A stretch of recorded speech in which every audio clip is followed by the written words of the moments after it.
안녕하세요. 하루 필수 말씀 충전 하필 큐티 조정환입니다. 오늘 함께 나눌 하나님 말씀은 요한복음 15장 18절에서 27절까지 말씀입니다. 세상이 너희를 미워하거든 세상이 너희보다 먼저 나를 예수님을 미워했다는 것을 알아야 된다라고 말씀하세요. 우리는 어제 본문을 통해서 우리가 예수님과 연합하는 그것이 포도나무와 가지의 상태라고 하는 것을 함께 나눴습니다. 그래서 예수님과 하나됨을 통해서 우리가 참된 열매를 맺게 되리라는 것, 그리고 우리의 기도가 단지 우리의 것을 이루고 성취하는 것에서 응답받는다라는 것이 아니라 결국에 하나님 나라가 임하는 것을 기대해야 된다라는 점도 우리가 함께 살펴봤습니다. 그러면 우리가 이어지는 이야기 가운데에서 세상이 너희를 미워하는 것에 대한 이유가 무엇인지를 생각을 해야겠죠. 그것이 바로 하나님 나라가 이루어지도록 서로 사랑함, 이게 문제가 된다라는 것을 알 수가 있어요. 서로 사랑함을 통해서 세상의 가치와는 완전히 다른 공동체를 만드는 것, 이것이 세상을 향하여서 주는 메시지가 완전히 다르다라는 거죠. 세상은 힘과 또 권력을 통해서 또 돈과 명예를 통해서 힘을 얻고자 합니다. 그리고 그것을 통해 공동체가 존속할 수 있고 이루어질 수 있고 로마적인 평화가 일어날 수 있다라고 이야기하는 세상이에요. 그런데 예수님이 만드시고자 하는 참된 공동체는 서로 낮추어 줌을 통해서 서로 죽기까지 사랑해 줌을 통해서 온전한 공동체를 이루어야 된다라고 말씀하고 계세요. 그러니까 완전히 반대되는 거죠. 세상의 방식을 뛰어넘는 완전히 다른 방식으로 서로 섬기고 사랑해주는 그런 공동체를 만들려고 할 때 미워할 수밖에 없다는 겁니다. 미움받을 수밖에 없다는 거예요. 왜냐하면 힘을 추구하지 말아라, 권력을 추구하지 말아라, 돈을 추구하지 말아라, 명예를 추구하지 말아라, 그것으로 어떤 힘센 국가와 나라가 주는 평화를 거부해라 라는 메시지가 될 수 있기 때문에 완전히 전향적인 그런 메시지가 될 수 있다는 거죠. 그런데 주님께서 바로 그런 공동체, 교회를 세우도록 성령님을 통해서 일하실 거라는 게 우리가 지금까지 살펴본 이야기였습니다. 너희가 세상에 속해 있다면 세상이 너희를 자기 것으로 여겨서 사랑할 거예요. 그런데 너희는 세상에 속하지 않았고 오히려 내가 너희를 세상에서 가려 뽑아냈으므로 세상이 너희를 미워하는 것이다. 그렇게 예수님에 대한 세상의 폭력이 임했고 예수님의 교회도 동일한 그 폭력과 또 미움이 임하게 되리라는 것을 예고하고 계세요. 내가 너희에게 종이 그 주인보다 높지 못하다고 한 것을 기억해라. 사람들이 나를, 예수님을 박해했으면 너희도, 교회도 박해할 것이고 또 그들이 내 말을 지켰으면 너희 말도 지킬 것이다 라고 말씀하세요. 그러니까 지금 우리는 예수님 안에서 하나됨을 경험하고 예수님께서 사랑하시는 그 사랑, 원수도 사랑하고 또 그 이웃을 내 몸과 같이 사랑하는 그 깊은 사랑을 실천하는 공동체를 만들게 될 거예요. 그것이 예수님의 말을 지키는 것이죠. 그리고 그 말을 지키는 것은 교회의 질서 안으로 들어오는 거예요. 그러면 이 안에는 예수님께서 함께 하심으로 말미암아 구하는 모든 것, 그러니까 세상의 질서와는 완전히 다른 방식의 공동체, 교회가 온전히 세워지는 것을 경험하게 될 겁니다. 그들은 너희가 내 이름을 믿는다고 해서 이런 모든 일을 너희에게 할 것이다. 이런 비난과 또 거부, 폭력을 행사할 겁니다.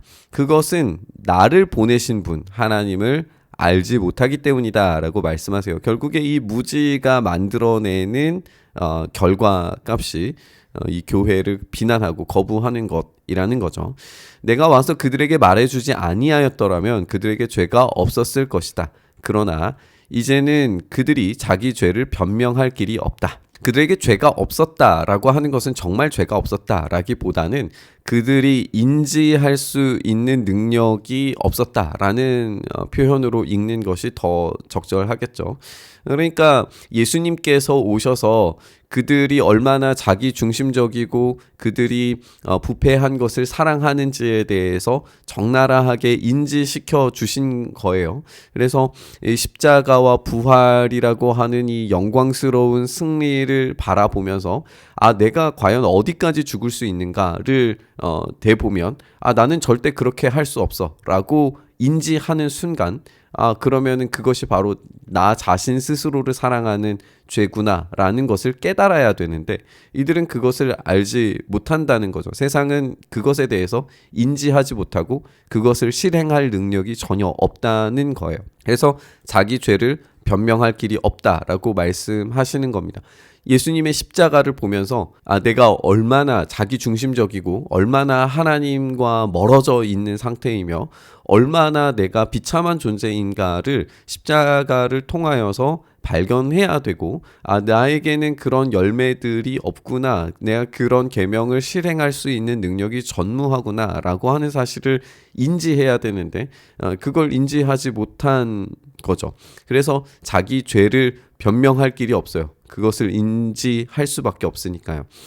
나를 미워하는 사람은 내 아버지까지도 미워하는 것이다 라고 예수님께서 말씀하십니다. 내가 다른 아무도 하지 못한 일을 그들 가운데서 하지 않았더라면 그들에게 죄가 없었을 것이다. 여기도 마찬가지예요. 죄가 없었을 것이다 라고 하는 것, 이 말해주지 않았더라면, 가운데 하지 않았더라면, 그러니까 예수님은 그 모든 무지를 바꾸셔서 알므로 보여주십니다. 그 알미 바로 이제 십자가와 부활이라는 것인데 그것을 보여주심에도 불구하고 이들은 적극적으로 거부하는 거죠. 이제 그들이 내가 한 일을 보고 나서도 나와 내 아버지를 미워하였다.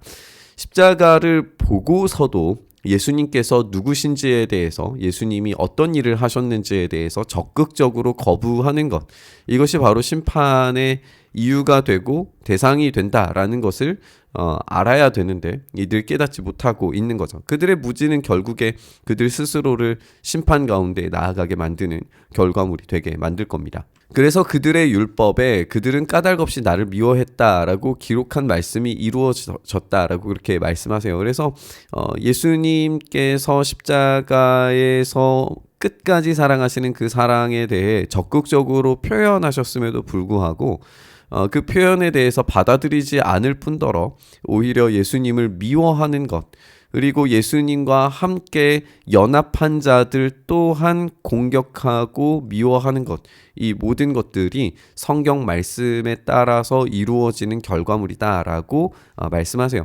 그러니까 교회는 세상을 향하여서 오는 이 비판과 공격에 대해서 두려워하거나 이상하게 생각할 필요가 전혀 없다는 거죠. 이것은 그냥 당연한 겁니다. 예수님께서 이미 예고하셨고 그렇게 되리라고 말씀하셨고 그 일들은 당연히 일어나야 해요. 그렇다면 교회가 해야 할 일은 뭐냐? 이들에게 지속적으로 예수님의 십자가와 사랑이 무엇인지에 대해 열매 맺을 수 있어야 됩니다. 그리고 그 열매라고 하는 것을 교회 스스로는 불가능하지만 성령님을 통해서 열매 맺게 하시리라고 약속하고 계시는 거예요. 내가 아버지께로부터 너희에게 보낼 보혜사 곧 아버지께로부터 오시는 진리의 영이 오시면 그 영이 나를 위하여 증언하실 것이다. 이 성령님께서 열매 맺게 하심으로써 교회를 공격하는 당연한 세상의 반응에 대해서 하나님이 무슨 일을 하고 계시는지에 대해서 끊임없이 증언하시리라고 하는 거죠. 그러니까 교회는 보여주어야 되는 게 말이나 이론보다 더 강력하게 보여주어야 되는 것이 있는데 성령님의 열매고 끝까지 사랑하는 그 사랑이 재현되는 것입니다. 그게 성령께서 증언하시는 방법이다 라고 말씀하시는 거예요. 너희도 처음부터 나와 함께 있었으므로 나의 증인이 될 것이다 라고 말씀하셔서 이 교회가 성령님 안에서 결국에는 증인의 삶을 살아가도록 만드시는 것, 이게 예수님이 제자들에게 하신 말씀이에요. 우리는 요한복음 처음부터 이 증인이 얼마나 중요한가에 대해서 계속 나눠왔었어요. 그 증인을 누가 하시겠는가? 성령께서 하시겠다는 것이고 결국 교회가 그 일을 하게 되리라고 말씀하고 계십니다. 우리가 이 본문 묵상하면서 예수님과 함께 더불어서 살아가는 교회로서 이 땅 가운데에서 당하는 온갖 비난과 공격을 이상하게 생각할 필요가 없다는 것을 생각하게 됩니다.